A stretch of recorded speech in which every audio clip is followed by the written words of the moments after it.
sa weather ngayon na mayroon kaming typhoon. So, yan, malamig at masarap umigop ng mainit na sabaw. So, maglalagay ako ng hipon na galing sa kahon. Ayan, guys.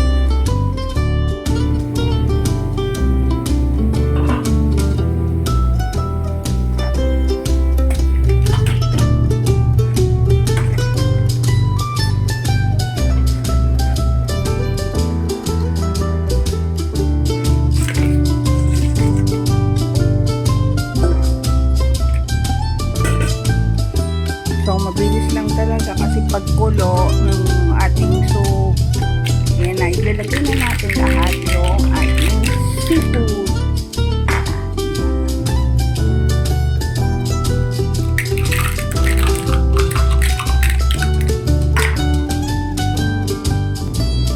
So, look at that, oh. Yan, oh. Buhay pa po siya.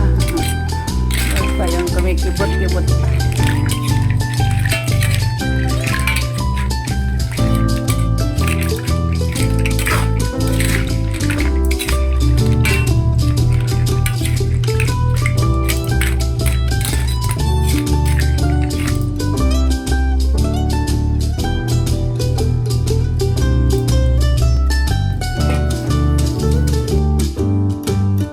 Shoutout na pala kay Idol Domi kasi napapanood ko siya sa YouTube at talagang nananakam ako doon sa kanyang seafood recipe, yan, sa mga seafood na vlog niya.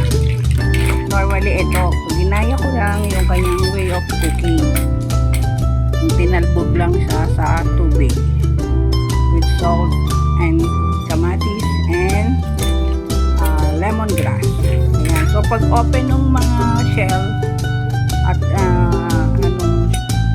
halaan, mussels, ayan, luto na po siya. So, just a few minutes lang talaga.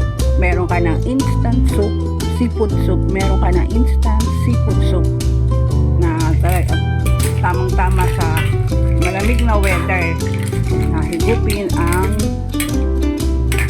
masarap na sabaw. So, yan lang.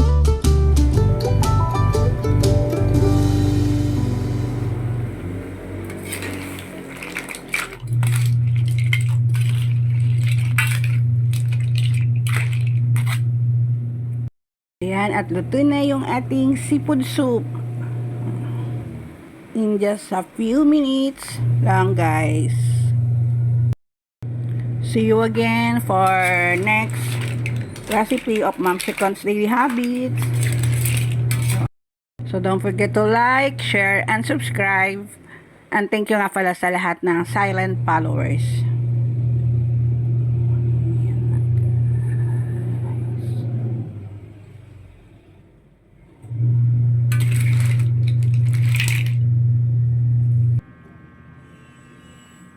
Tawag nila dito is kasag o alimangong bato.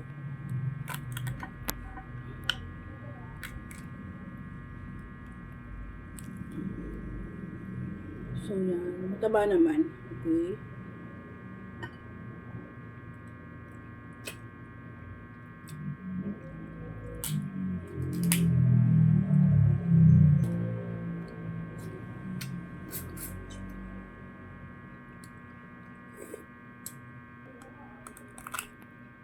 Oh wow, ang sarap nito, oh.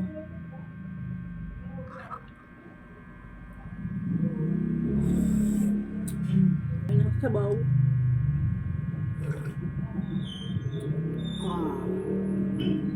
Thank you, guys.